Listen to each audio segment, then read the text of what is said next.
नमस्कार, news TV India देख रहे हैं आप। मैं हूं मनीष कुमार वर्मा।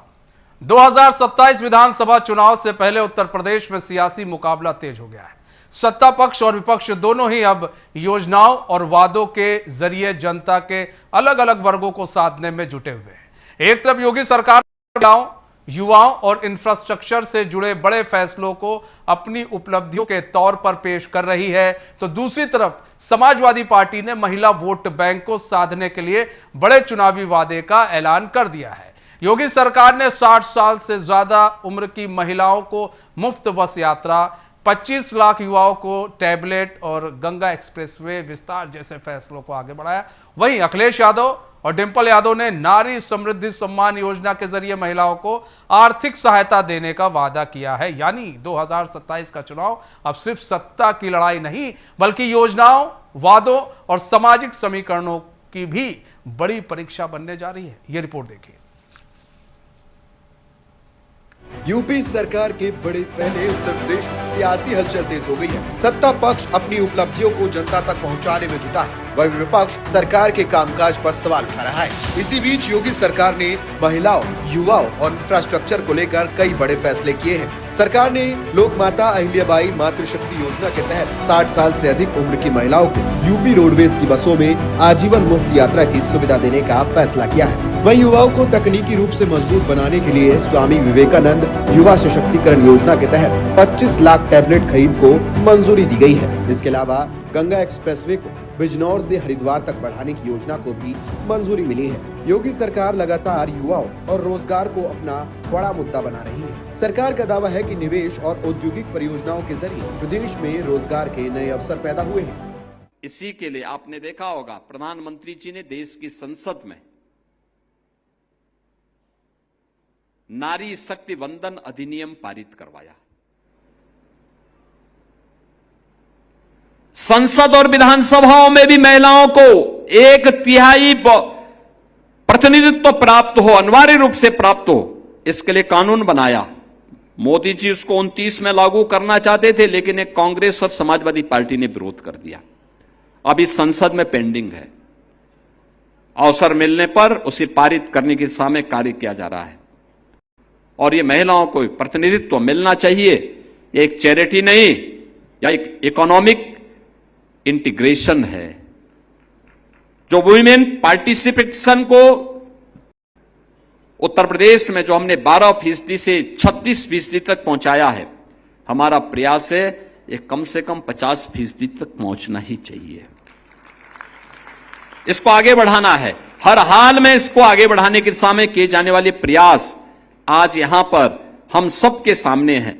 और यही कारण है कि आज जो ये सुविधा यहां प्रदान की जा रही है, ये सुरक्षा से सम्मान तक, सम्मान से स्वावलंबन तक और स्वावलंबन से उस नेतृत्व की यात्रा है जहां पर हर बेटी, हर बहन, हर माता अपने आप को पूर्ण आत्मनिर्भर महसूस करे।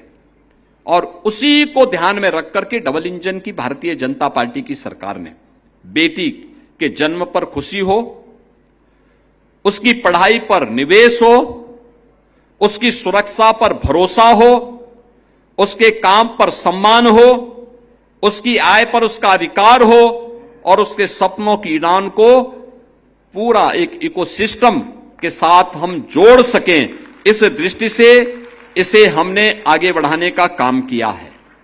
तो वहीं दूसरी तरफ विश्व महिला समानता दिवस पर अखिल समाजवादी पार्टी ने महिलाओं को केंद्र में रखते हुए त्रिसम्मान समृद्धि योजना समेत कई बड़े ऐलान किए। अभी लैपटॉप की बात हुई है, 40,000 हर साल देने की बात हुई है। पहले भी साइकिल दी थी, भविष्य में भी साइकिल मिलेगी। और सबसे बड़ी बात यह है कि बंद किए हुए 26,000 प्राइमरी स्कूल पुनः शुरू किए जाएंगे, क्योंकि सबसे ज्यादा संकट या परेशानी या असुरक्षा की भावना बेटियों के साथ आएंगी कि वो अपने गांव में नहीं पढ़ पाएंगी, दूसरी जगह जाएंगी। आंगनबाड़ी को लेकर के भी जो आंकड़े आ रहे हैं सामने,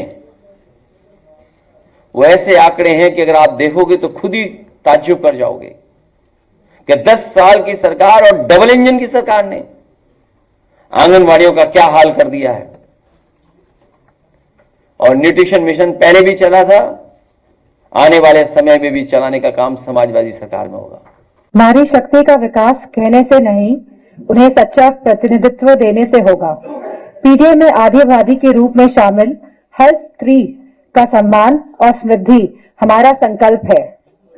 सशक्तिकरण यदि सामाजिक रूप से समानता देकर स्त्री को सशक्त करना है तो सबलीकरण आर्थिक रूप से स्त्री को आत्मनिर्भर बनाने का प्रयास होता है। स्त्री शब्द को इसीलिए लिया गया है क्योंकि बालिका, युवती, नारी, महिला कहने से उम्र का दायरा बन जाता है, जबकि स्त्री शब्द एक जेंडर को रिप्रेजेंट करता है, इसीलिए हर उम्र की स्त्री के लिए लागू हो सकता है। 2027 विधानसभा चुनाव को अब कुछ ही महीने बाकी है और ऐसे में उत्तर प्रदेश की सियासत पूरी तरह चुनावी मोड में आ चुकी है।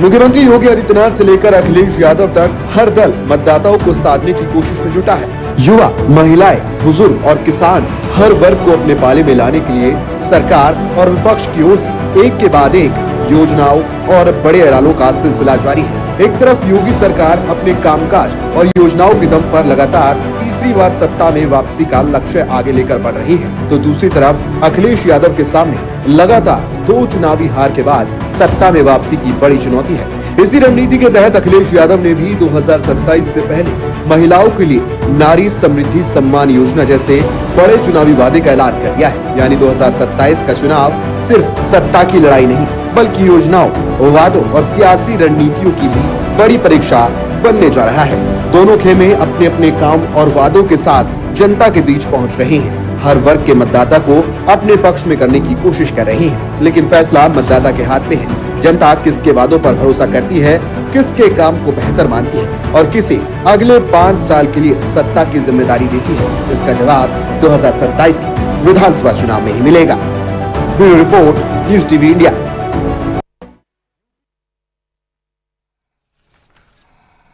तो कुल मिलाकर अगर समझा जाए तो 27 के चुनाव की जो बिसात है,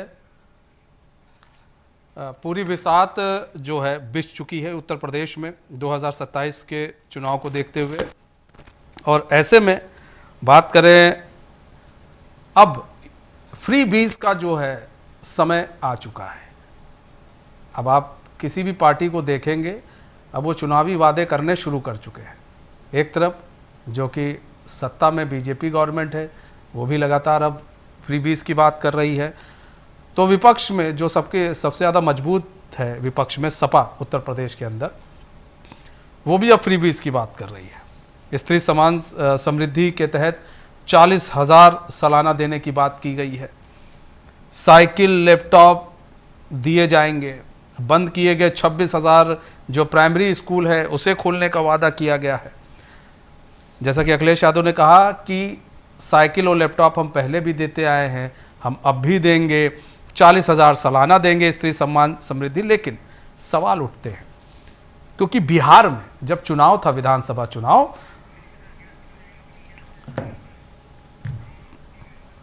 तो इसी बीच हमारे साथ हमारे मेहमान भी जुड़ चुके हैं, उनसे आपका तारुफ करा दें। हमारे साथ बीजेपी से जुड़ चुके हैं मेहमान डॉक्टर विजय खेड़ा जी जुड़ चुके हैं। हमारे साथ शशि भूषण जी जुड़ चुके हैं जो कि कांग्रेस के स्पोक पर्सन हैं। हमारे साथ दिग्विजय सिंह जी जुड़ चुके हैं जो कि सपा के स्पोक पर्सन हैं। और हमारे साथ जुड़ चुके हैं राजनीतिक विश्लेषक मनीष गुप्ता जी भी जुड़ चुके हैं। आप सभी का बहुत बहुत स्वागत है एशियन न्यूज़ टीवी इंडिया में। सबसे पहले रुक कर लेते हैं हम यहाँ पर बात करें, दिग्विजय सिंह जी, यहाँ बात की जाए कि फ्री बीज का अब समय आ गया है। स्त्री सम्मान समृद्धि के तहत 40,000 रुपये देने की बात कही गई है। महिलाओं को सम्मान देने की बात कही जा रही है। यानी कि आधी आबादी को साधने के लिए अब सपा पीछे नहीं हट रही है। अभी समय काफ़ी है, लेकिन एक मन में उतावलापन है कि नहीं भैया, जिस तरह से बीजेपी गवर्नमेंट लगातार या यूँ कहे कि योगी सरकार लगातार महिलाओं के लिए काम कर रही है या फिर फ्री बस की सेवा दे रही है, तो आपके मन में भी एक डर सा बैठ गया था क्या कि नहीं जल्दबाजी में ये चीज़ें कहनी ज़रूरी थी? वरना ये सारी चीज़ें तो अक्सर देखा जाता है चुनाव के वादे होते हैं और चुनाव के समय कहे जाते हैं।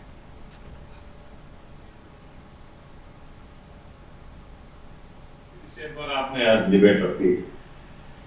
देखिए, उत्तर प्रदेश में जब समाजवादी पार्टी की सरकार थी तो आपको याद होना चाहिए, महिलाओं और खासकर लड़कियों की सुरक्षा के लिए जो 10-90 जैसे हमने कार्यक्रम चलाए, वो एक बड़ा कार्यक्रम निकल कर आया जहां पर लड़कियां की अपनी समस्याएं जो उनके साथ दिक्कतें होती थी और वो अपनी बदनामी से भी बच जाए, उसके लिए 10-90 जैसी जो योजना थी, जो उनके काम करने का तरीका था, वो एक बड़ा कारगर तरीका साबित हुआ। वही दूसरी तरफ जब हमने 102 एम्बुलेंस चलाई तो महिलाओं को जो गर्भवती महिलाएं होती थी तो उन्हें प्रसव पीड़ा के दौरान उन्हें घर से लेकर अस्पताल और अस्पताल से लेकर घर तक छोड़ने की सुविधा थी। उसी तरह महिला पेंशन के नाम पर जो 500 रुपए हम पहले भी देते थे, हम साइकिल भी पहले देते थे, हम कन्या विद्यालय योजना भी चलाते थे और 18 से 20 लाख लैपटॉप में हमने बहुत सारी छात्राओं को लैपटॉप भी दिए। समाजवादी पार्टी और के नेता अखिलेश यादव जी, उनकी योजनाओं में हमेशा से महिलाएं पहले नंबर पर रही हैं और समाजवादी पार्टी ने बड़े स्तर पे महिलाओं के लिए काम भी किया होगा। आपको याद होगा जब लखनऊ में मेट्रो चली तो मेट्रो चलाने वाली हमारी 2 बहनें जो मेट्रो को चला रही थी वो दोनों महिलाएं थी।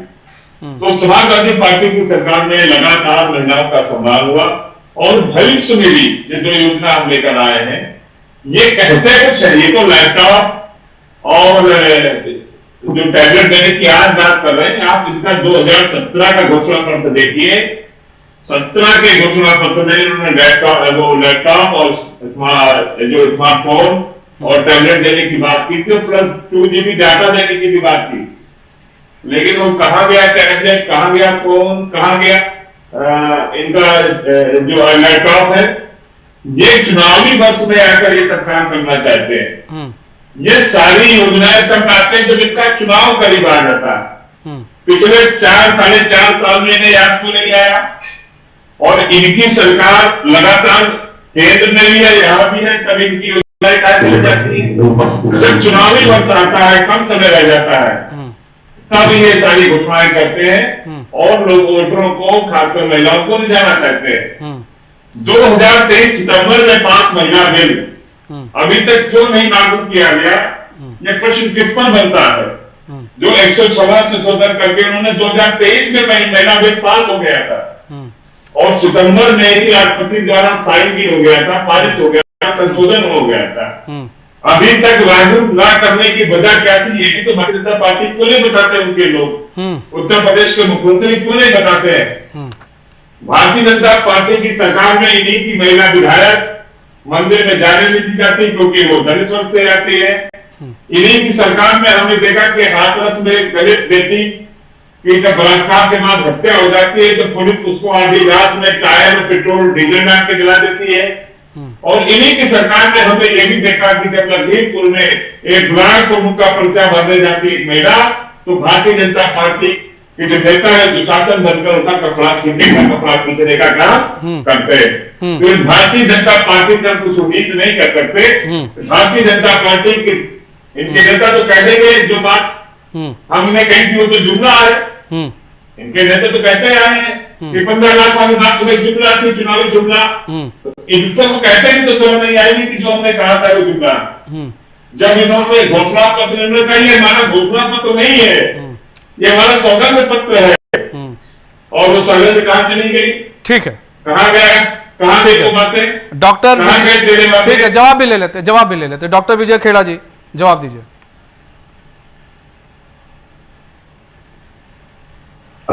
अभी फिलहाल तो ये महिलाओं की बात कर रहे थे कि महिलाओं सशक्तिकरण के खिलाफ संसद में बिल पास नहीं होने दिया ना इन लोगों ने। अब इनको सजा देगी जनता। जब सजा देगी तो कहेंगे ईवीएम गड़बड़ कर दिया है, सजा होगी जनता तो ये कहेंगे कि जब्ती करी गई, वोटिंग में गड़बड़ गई, क्योंकि इनके पास हारने के बाद पहले भी शुरू कर देंगे। जबकि ये सब हो चुका है, ईवीएम को सही ठहरा दिया गया। सुप्रीम कोर्ट से बड़ा कोई हो नहीं सकता। हर तरह की आपकी इंक्वायरी हो चुकी है। ये दशा का लेकिन जब यही महिला पूरे हिंदुस्तान मुझे बोलना है की तरफ बस। हाँ हाँ चलो बस ठीक है। हाँ हाँ आप बोलें डॉक्टर विजय खेड़ा जी।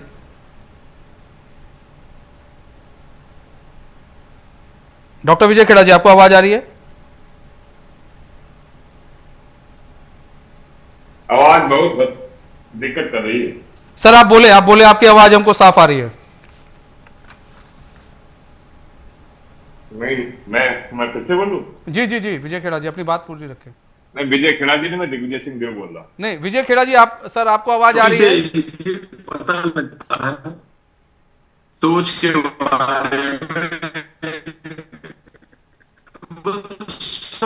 ठीक है विजय खेड़ा जी, आप बोलते हैं जो सच है। दूसरी बात, जितनी असुर।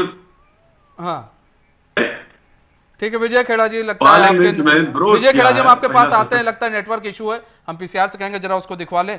और हम अब रुक कर लेते हैं, यहाँ पर बात कर रहे हैं मनीष गुप्ता जी का। मनीष गुप्ता जी राजनीतिक विश्लेषक है, आप हर चीज को बड़े ध्यान से देखते हैं, राजनीतिक मतलब आप दूसरे चश्मे से चीजों को देखते हैं। आपको क्या लगता है ये जो फ्री बीज की चीजें चली आ रही हैं, ये अब तो आ ही गया है, अब लास्ट में महिला सम्मान की बात होने लगती है, महिलाओं को पैसा देने की बात होने लगती है, अब 40,000 देने की बात हो रही है, स्त्री सम्मान समृद्धि के तहत 40,000 रुपया देंगे सालाना, ऐसा कहा जा रहा है। लेकिन यह भी कहा जाता है कि जो अब पार्टी सत्ता में होती है फायदा उसको सबसे ज्यादा होता है अगर वो महिलाओं को सीधे पैसा देता है तो। देखिए स्पष्ट बात यह है कि इस देश में इस प्रथा को चलाने वाले हैं अरविंद केजरीवाल, जिन्होंने मेरे हिसाब से बहुत बड़ा देश को सत्यानाश करके दिया और ऐसा लालच देश की जनता को दे दिया जिसका अब समाधान संभव नहीं है। हर पार्टी को ये करना ही पड़ेगा। इससे पहले ये बीमारी सिर्फ साउथ में थी जहां television set, radio set, cycle, motorcycle बांटे जाते। नॉर्थ में तो सिंपल चलता था, अब दारू के पैसे बांट दो, झुग्गी बच्चों में दारू बांट दो और वोट ले लो। वो आज भी गलत माना जाता है, ये सही माना जाता है। पर समस्या ये है कि इस प्रथा को भाजपा अब अपना रही है। ये सब लोग कांग्रेस और आम आदमी पार्टी, समाजवादी पार्टी ये पहले से कर रहे हैं। यानी मजबूरी में भाजपा को भी ये करना पड़ रहा है, मजबूरी है, कोई चॉइस नहीं है। तो भाजपा की अब प्रॉब्लम ये हो गई कि अब इस पे उसे भी वही करना पड़ रहा है जो बाकी लोग कर रहे हैं। तो भाजपा के लिए कहीं ना कहीं ये दिक्कत है कि पार्टी विद द डिफरेंस कहने वाली आज पार्टी विदाउट डिफरेंस हो गई। एक दूसरी बात यह है कि अगर भाजपा ये ना करे तो चुनाव हार जाएगी। हाँ, वायदा करना बहुत जरूरी है, जैसे आम आदमी पार्टी ने पंजाब में किया, आम आदमी पार्टी ने दिल्ली में किया, काम किया नहीं किया, वायदा किया नहीं दिया, लेकिन वोट लेके सत्ता पा ली। भाई शीश हम घर नहीं लेंगे, शीश में बना लीजिए, अलग बात है। तो आज भाजपा, कांग्रेस, समाजवादी पार्टी सबकी मजबूरी बन गई। अब दो फर्क रह गए, क्योंकि राहुल गांधी का एक बार 72,000 देने का नारा टूट गया, भाजपा ने इस बेस पे तोड़ा आपके पास बजट में इतने पैसे ही नहीं है। तो जब भाजपा ने एक बार ये कह के चुनाव जीत लिया कि आप दोगे तो दे नहीं पाओगे, हम देंगे तो देंगे, और भाजपा जीत गई, तो अब भाजपा केयरफुली उतना वायदा कर रही है जितना वो प्रैक्टिकली दे पाए।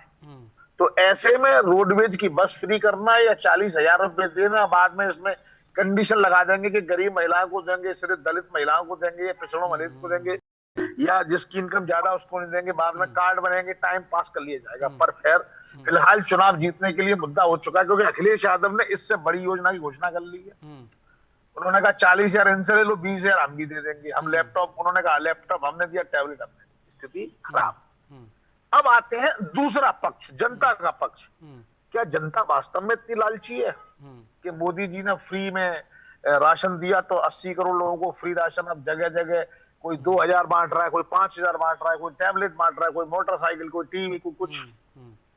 तो सच तो स्थिति ये है ही कि भारत में जहां 10-12 करोड़ से ज्यादा इनकम टैक्स रिटर्न भरने वाले ना हो, टैक्स भरने की बात नहीं कर रहा, ना हो, पैन कार्ड वाले ना हो, तो ऐसे में ये माना जाएगा कि देश में हम प्रैक्टिकली गरीब लोग रहते हैं। ऐसे में गरीबों के कल्याण के लिए कुछ ना कुछ ऐसी योजना जहां डायरेक्ट बेनिफिट अगर जनता को होता है तो चल जानी चाहिए।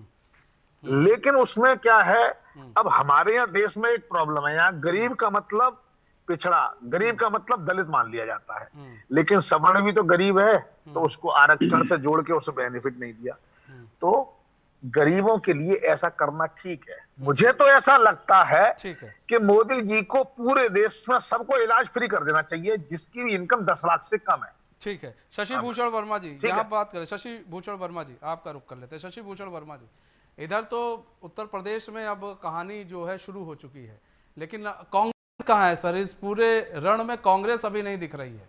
कांग्रेस कहीं और बिजी है। हाँ बिल्कुल नहीं, कांग्रेस बहुत अच्छा काम कर रही है, संगठन के लेवल भी बहुत अच्छा कर रही है, और आने वाले चुनाव में भी इसका आपको असर दिखेगा। मैं चूंकि आपका मुद्दा योगी के कैबिनेट के डिसीजन का है, तो मैं 2-3 बातें कहूंगा कि योगी जी को मैं यही एक सलाह दूंगा, अनुरोध भी करूंगा कि आपको फ्री टैबलेट बांटने की जरूरत नहीं है, बस युवाओं को रोजगार दे दीजिए। आपने 26,000 कम से कम स्कूल बंद किए हैं। यदि एक स्कूल में 10 भी टीचर की वैकेंसी है तो 2,60,000 तो ऐसे ही पद आपने खा गए। बाकी और भी डिपार्टमेंट्स में आपके पद हैं, उनको भर लीजिए, उनको भर दीजिए, तो स्टूडेंट जो कॉलेज से पढ़ के निकलेंगे, हाँ, उनको रोजगार मिल जाएगा। तो आप जो सैलरी मिलेगी उससे वो 20, 50, 30,000, 40,000 का वो टैबलेट खरीद लेंगे।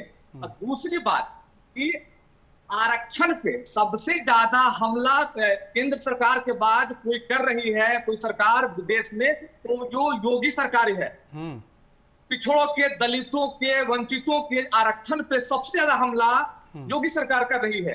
तो आप जो टैबलेट बांट रहे हैं सर, योगी सर, आप टैबलेट मत बांटिए। आप जो उनका पद खा रहे हैं पिछड़ों का, उनको वो दे दीजिए, वो खरीद लेंगे अपने से। आप उनको आर्थिक रूप से सबल कर दीजिए, फिर देखिए वो टैबलेट क्या लैपटॉप खरीद लेंगे, अपने लिए बड़े बड़े टीवी खरीद लेंगे, सीसीटीवी कैमरा का घर में लगा लेंगे वो। आप वो कीजिए। ये चुनावी जुमला है। आप 4, 10, 9 साल कहाँ थे? 9 साल आपको युवाओं की याद नहीं आई? जब चुनावी वर्ष है, अगले साल चुनाव होने, तो आप टैबलेट बांट रहे हैं, आप फ्री में पैसे बांट रहे हैं। राजस्थान और दिल्ली में भी ऐसे ही वादे किए गए। आप उन वादों को मूल्यांकन कर लीजिए, कितने भाजपा ने वादे पूरे किए। ये एक झूठी पार्टी है भाजपा, मतलब देश का सबसे झूठा पार्टी। शशि भूषण वर्मा जी देखिए, बिहार में बिहार में भी इन्होंने वादा किया था कि हम फ्री बिजली देंगे। बिजली क्या किया इन्होंने? सुनिए शशि भूषण वर्मा जी, देखिए हम बीच में नहीं बोलते ना आपको टोकते, लेकिन जब आपने राजस्थान और दिल्ली की बात की, फिर रोजगार की बात करते हैं। सर, झारखंड में आप हैं, आप रोजगार आपने कितना दिया मुझे बता दीजिए। आप हिमाचल में हैं, रोजगार कितना दिया वो भी बता दीजिए। कर्नाटक में है, कितना रोजगार दे रहे हैं वो भी बता दीजिए। चलिए, बेहतर स्थिति है अभी सर। क्या बेहतर स्थिति है सर? झारखंड में क्या बेहतर स्थिति है? भाजपा ने कर दिया। झारखंड में क्या बेहतर स्थिति है? चलिए बताइए। अब तो यही तो हम जानना चाह रहे हैं सर। मैं अभी नहीं जा रहा था, चूंकि ये यूपी पे बात हो रही थी, तो मैं चाह रहा था यूपी पे बात हो जाए, लेकिन अब आपने जब विस्तार कर दिया चीजों को, तो हम विस्तार से आ जाते हैं इस पर, विस्तार से आ जाते हैं इस चीज पर कि सरकार आपकी भी है हर कई जगहों पर। तो क्या जहां पर सरकार नहीं है आप वहां पर लांछन लगाएंगे, और जहां सरकार है आपकी वहां पर चुप्पी साध लेंगे किसी ना किसी कारण से? ये तो नहीं चलेगा ना सर। ये लांछन की बात नहीं है। आप पता, जो टीचर बिहार में जाके यूपी के स्टूडेंट बेरोजगार बिहार में जाके रोजगार पा रहे हैं, अदर स्टेट में जाके रोजगार पा रहे हैं, साउथ में जाके रोजगार पा रहे हैं। साउथ में मोटा मोटी कांग्रेस की सरकार है। तो ये स्थिति, मतलब कि आप सरकारी स्तर पे तो नहीं ही आप नौकरी दे पा रहे हैं, रोजगार दे पा रहे हैं, आप निजी जगह पे भी नहीं दे पा रहे, क्योंकि आपके पास नीति ही नहीं है। आपके पास कोई अच्छी नीति ही नहीं है कि आपके यहाँ इन्वेस्टमेंट आए और रोजगार पनपे। आपने ऐसा खौफ का माहौल, ऐसा सांप्रदायिक घृणा का माहौल पैदा कर रखा है कि यहाँ से लेकर अमेरिका तक चर्चा हो जाती है। संप्रदाय पर आ गए सर। कहाँ पर घृणा का माहौल पैदा कर रखा है? संप्रदाय का माहौल कहाँ बिगाड़ दिया? चलिए अब आप बता दीजिए, संप्रदाय का माहौल कहाँ बिगड़ा है? चलिए बता दीजिए। शशि भूषण वर्मा जी, कहाँ संप्रदाय का माहौल बिगड़ा है? चलिए बताइए। यस, कहाँ माहौल बिगड़ गया है संप्रदाय का? दो संप्रदायों में संप्रदाय के माहौल आप जब भी मुंह से निकालते हैं तो हिंदू मुसलमान निकालते हैं। कहाँ निकाला है? चलिए बताइए। आपके स्पीच में चलिए बताइए।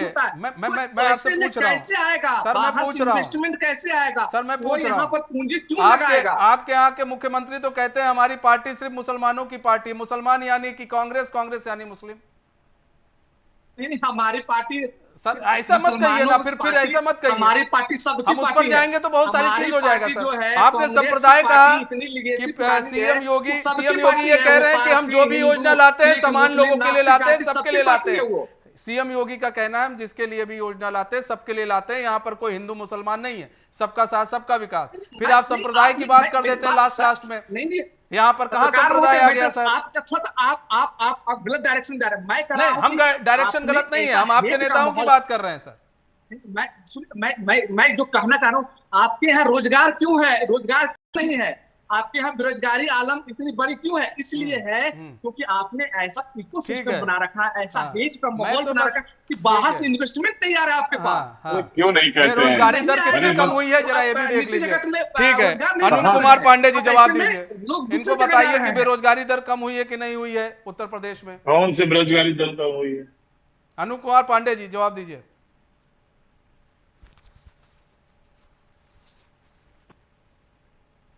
अनुप कुमार पांडे जी, आपको हमारी आवाज आ रही है सर?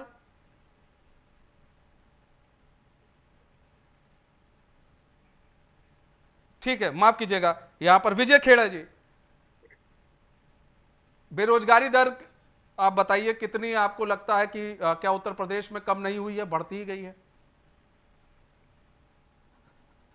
इतने सारे मुद्दे हैं, हम उन पर अपने आप ही चुनाव जीत जाएंगे।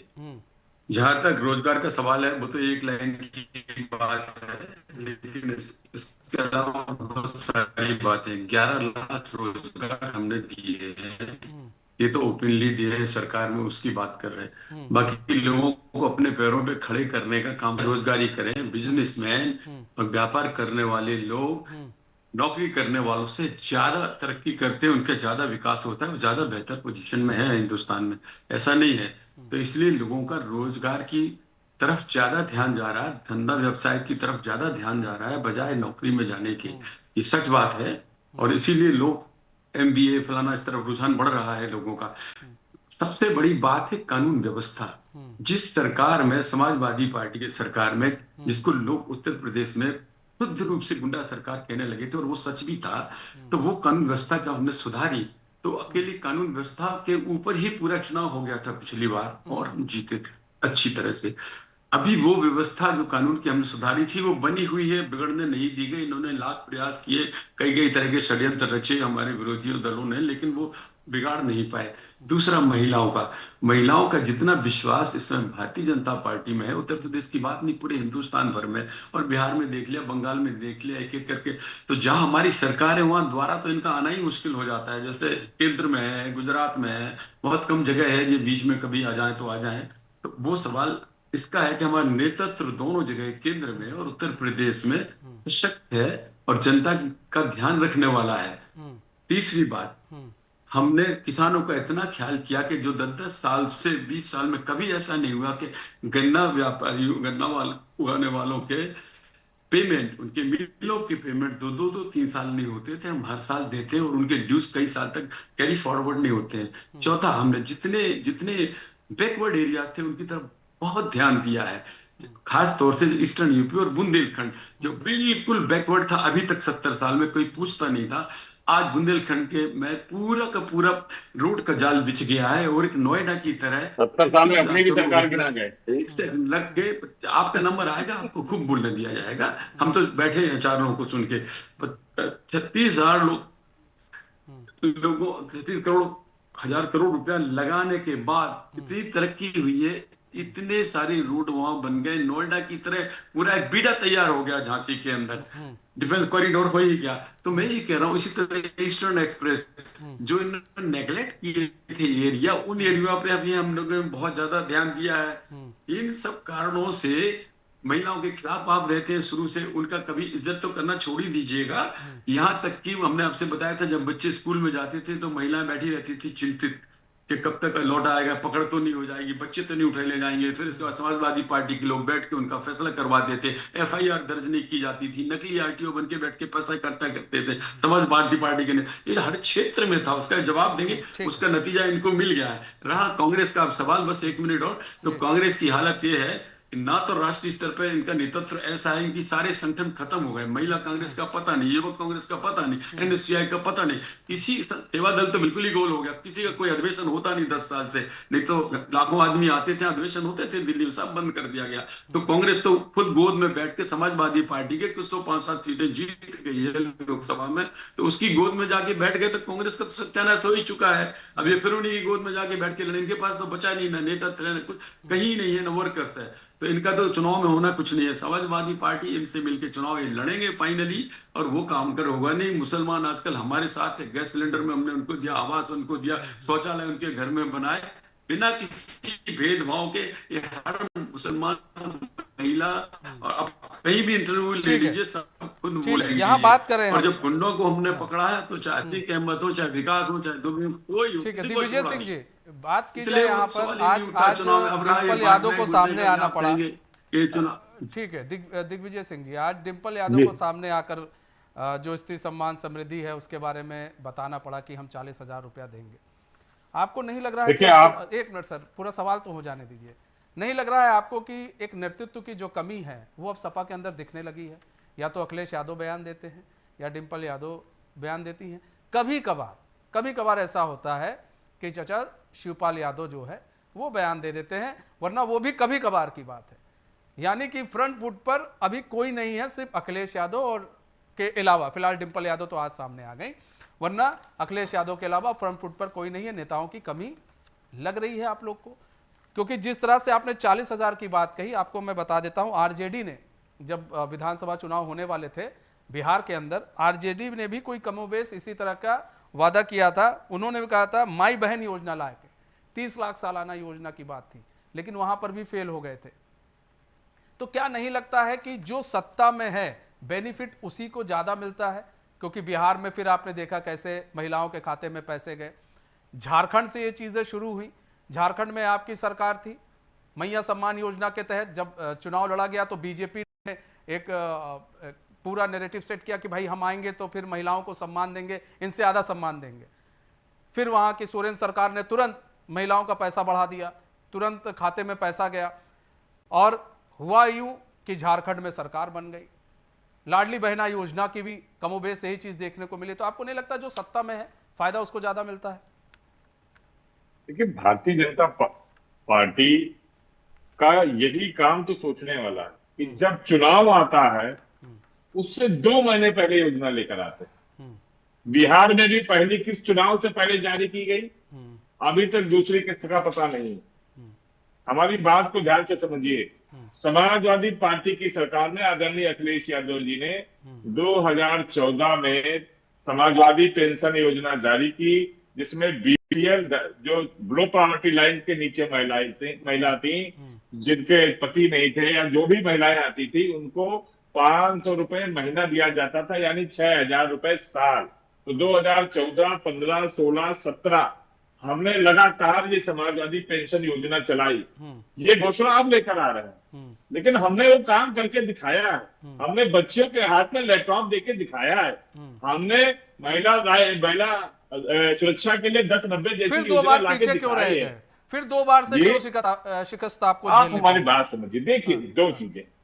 आप 2022 में जो भारतीय जनता पार्टी को मिले प्रतिशत का आंकड़ा है और जो समाजवादी पार्टी के मिले मतों का आंकड़ा है, अगर हमारे पास 3-4.5 लाख वोट और होता तो सरकार हमारी होती, और हम बहुत करीब थे।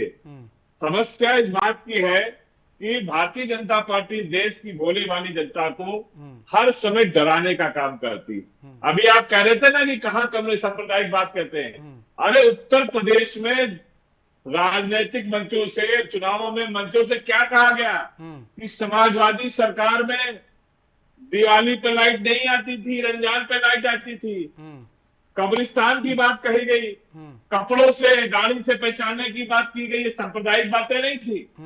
ये और बात है कि आप इस तरह की बातें करते हो, उसके बाद भी सर ये बातें तो आप लोग की तरफ से भी कही जाती हैं। आपको भी मालूम है कि दंगे कितने हुए थे सपा सरकार में। आपको अरे सर सुनिए, हमारी बात, दंगा करने वाले सरकार में आ गए। अच्छा क्या बात, मतलब दंगा करने वाले सरकार, दंगा बंद हो गया, मतलब एक भी दंगा नहीं हो रहा। उत्तर प्रदेश के मुख्यमंत्री कितने दंगे होते थे सर, कितने दंगे होते थे, आपको मालूम है ना? अरे आप मेरी बात सुनेंगे? हम तो आप ही की बात सुन रहे हैं सर, हम तो सवाल पूछ रहे हैं। तो एक काम करिए, आपके सामने एक लैपटॉप रखा होगा, उस पर सर्च करिए कि उत्तर प्रदेश के माननीय मुख्यमंत्री जी ने जो मुकदमे वापस लिए, क्या उसमें दंगा भड़काने के, बलवा करने के मुकदमे थे कि नहीं थे। आप, मैं कह रहा हूं तो आप सर्च कर लीजिए। आप बात को समझिए कि सिर्फ बातें करना और उस पर काम करना जमीन आसमान का फर्क है।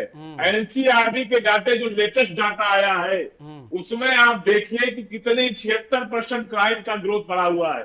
ये मैं नहीं कह रहा हूँ, वो एनसीआरबी के डाटा कर रहे हैं। उत्तर प्रदेश में हमने देखा कि किस तरह से दलित बच्ची के साथ बलात्कार होता है, उसको 2024 तक का तो डेटा जो आया हमारे पास भी है। मेरी बात पूरी हो जाने दीजिए। हाथरस में जब दलित बच्चे का बलात्कार होता है तो रात के 2 बजे ये सनातनी लोग रात के 2 बजे उस दलित बच्ची का टायर और मिट्टी का तेल डालकर पुलिस अंतिम संस्कार सर इसमें सनातनी कहाँ से आ जाते हैं? नहीं दिग्विजय जी, यहाँ सनातनी कहाँ से आ जाते हैं? ठीक है, सरकार पर आरोप लगाने लीजिए, लेकिन ये सनातनी कहाँ से आ जाते हैं? हाँ सुनिए, नहीं तो आप तो पूरे सनातन समाज को इसमें खींच रहे हैं। अरे बात तो सुनिए, मैं सनातन समाज को नहीं ले रहा। नहीं आप खींच रहे हैं सर, ये सनातनी लोग, आप तो सनातन समाज को खींच रहे हैं। तो बोला तो आप बोलिए मत कीजिए, मुझे खरीद दीजिए। मैं ये कह रहा हूँ कि किस हिंदू का अंतिम संस्कार डूबने के बाद किया जाता है। मैं ये कहना चाह रहा हूँ। नहीं ठीक है, ये कहिए ना, लेकिन ये सनातनी लोग, ये क्या मतलब है सर? इसको भी तो समझना पड़ेगा ना। आप तो पूरे सनातन को खींच रहे हैं। इनकी बात कर रहा हूँ। ये सरकार में जो अपने को सनातनी बताने वाले लोग हैं, ये लोगों की सरकार ने, पुलिस ने रात में 2 बजे बच्ची के साथ, बच्ची का जो है अंतिम संस्कार कर दिया। यही सनातन है। मैं कहना ये कह रहा हूँ, जिस तरह से आपने देखा होगा लखीमपुर में एक ब्लाक की अपराधों का पर्चा भरने जा रही महिला के साथ भारतीय जनता पार्टी के नेता उसकी साड़ी खींच रहे थे। ये सम्मान है। समाजवादी पार्टी की जब सरकार थी तो आदरणीय अखिलेश यादव जी ने काम किया था। गेस्ट हाउस कांड भी सबको याद है सर। क्या याद है? गेस्ट हाउस कांड भी लोग याद दिलाते हैं। गेस्ट हाउस कांड अखिलेश यादव जी की सरकार में नहीं हुआ था। मैं ये बात अभी पिछली बहस में भी आपसे कह चुका हूँ कि जिनके साथ हुआ था वो हमारे साथ चुनाव लड़ चुके। और लेकिन अभी भी याद दिलाती रहती है बीच बीच में मायावती जी, कभी कभी याद दिलाती रहती है। के साथ राजीव टंडन ने क्या किया था, हमने भी टीवी पर गुंडा गुंडी बनाते देखा था। याद है आपको? आर्काइव से निकालिए, वीडियो चलाइए। पहले जो राखी बांटते थे वही मंच पर एक दूसरे को गाली दे रहे थे, नहीं दे रहे थे। दिखाइए वीडियो। एक तो भारतीय जनता पार्टी के लोग थे। आप कैसी बात करते हैं? मैं ये कहना चाह रहा हूँ, देखिए ये सब भटकावी बात है। बात ये है कि एजुकेशन पर क्या हुआ। मैं सीतापुर के रहने वाला हूँ। एक महिला डिग्री कॉलेज बनकर खड़ा हुआ है और पिछले 9 साल से उस पर ताला लगा हुआ है, क्योंकि उसको इसलिए नहीं चलाया जा रहा क्योंकि उस पर अखिलेश यादव जी का पत्थर लगा हुआ है। अगर आप शिक्षा के लिए काम करें, कौन कह रहा है आप जो है स्कूल में छोड़ो। ये जो आपने स्कूल बंद किए, ये स्कूलों में सबसे ज्यादा किसका नुकसान हुआ? अरे बच्चियों को ज्यादा दूर पढ़ने नहीं भेजा जाएगा। आपको क्या लगता है कि शिक्षा से बच्चों का नुकसान हुआ कि नहीं हुआ? मनीष गुप्ता जी, एजुकेशन की मनीष गुप्ता जी, यहाँ पर कहा जा रहा है, एजुकेशन की बात कही जा रही है और कहा जा रहा है, एक बात कहकर बात खत्म करूंगा। ठीक है। दिल्ली के जंतर मंतर पर भारतीय जनता पार्टी ने जो हमारी बच्चियों का सम्मान किया, हमारी बेटियों का सम्मान किया, वो पूरी दुनिया और जनता ने देखा। ठीक वो सम्मान कोई भूलने वाला नहीं है। किस तरह से मनीष गुप्ता जी, यहाँ पर बात की जाए, यहाँ पर शिक्षा की बात की जा रही है कि इतने हजार स्कूल बंद किए गए, लगभग 26,000 के लगभग स्कूल बंद किए गए, ये आंकड़े दिए जा रहे हैं। और ये भी अखिलेश यादव ने कहा है कि हम जब आएंगे तो 26,000 जो प्राइमरी स्कूल बंद है उसको खोल देंगे। लेकिन जो सरकार का दावा है, सरकार का दावा यह है कि उस स्कूल में छात्र ही नहीं थे, किसी स्कूल में 2 छात्र हैं, किसी स्कूल में 3 छात्र हैं, तो उसको बंद करना हमारी मजबूरी थी। आपको क्या लगता है, क्या इस तरह स्कूल चलने देना चाहिए था? देखिए, कांग्रेस ने अभी जो बातें कही उनमें ये आंकड़े भी देने की बात कही कि 26,000 स्कूल बंद। इससे पहले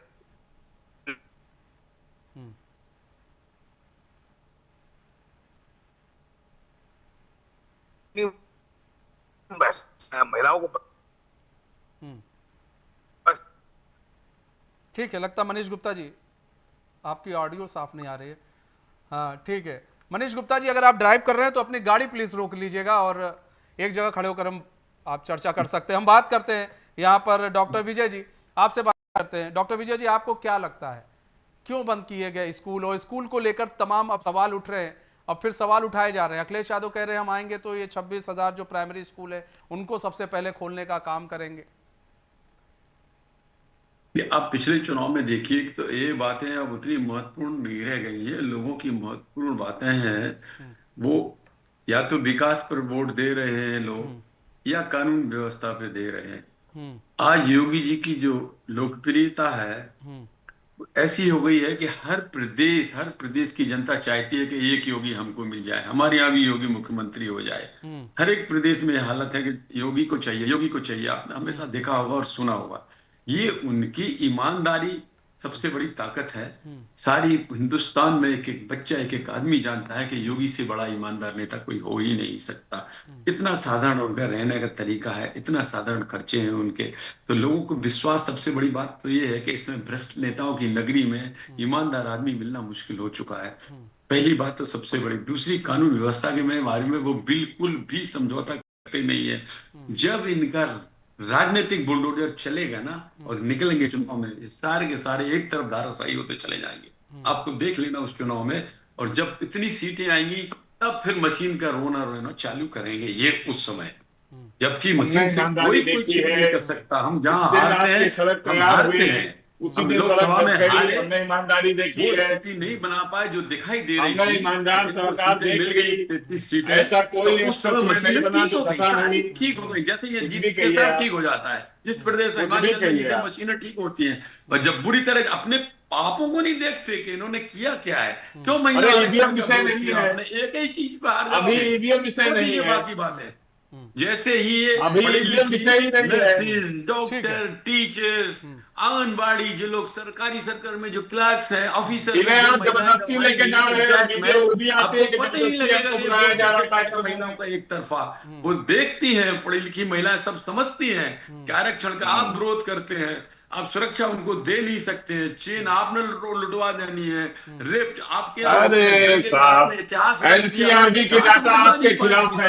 लुटवा पत्ते की तरह 9 साल पता से नहीं लगेगा, सरकार पीपल आपकी का है। पत्ता जैसे लुटवा उड़ता रहे है। हैं, जो क्या हालात बात कर दिखाई रहे दे रहे हैं योगी सुनिए हमारी के बात। राजनीतिक बुलडोजर में, उत्तर प्रदेश आप में बिल्कुल हो अम्बेडकर जाएंगे नगर पत्ते में की तरह। एक IPS की मां के और साथ अब लोग दुर्घटना हो कहेंगे गई। योगी जैसा राजनीतिक एक बुलडोजर IPS चाहिए, की मां political की बुलडोजर। हत्या हो गई, ये लूट वो के नहीं साथ है जो हत्या हो सड़क पर गई। चलेगा, ये उनकी ये आवाज आपका होगी, क्राइम उनका है। वर्क बोलेगा मुख्यमंत्री अरे जी का। सुनिए हमारी बात ध्यान से तब आप कि अम्बेडकर नगर में एक IPS के अधिकारी कर रहे हैं, की योगी उनकी जी मां से की हत्या कर दी गई, लूट हो गई उनके हैं? साथ।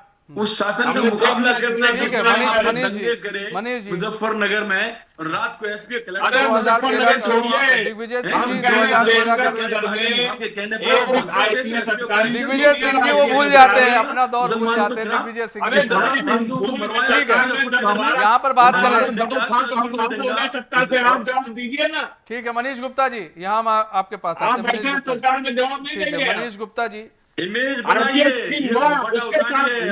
मनीष गुप्ता जी यहाँ पर सवाल ये है कि आज पहले जो महिलाओं की बात की जाती है, एक मिनट सर, शॉर्ट मैचिंग ना कीजिए वरना फिर समझ में आपके दर्शकों को भी नहीं आएगा, जो आपके फॉलोअर्स हैं उनको भी समझ में नहीं आएगा। मनीष गुप्ता जी सर जल्दी से 10 सेकंड।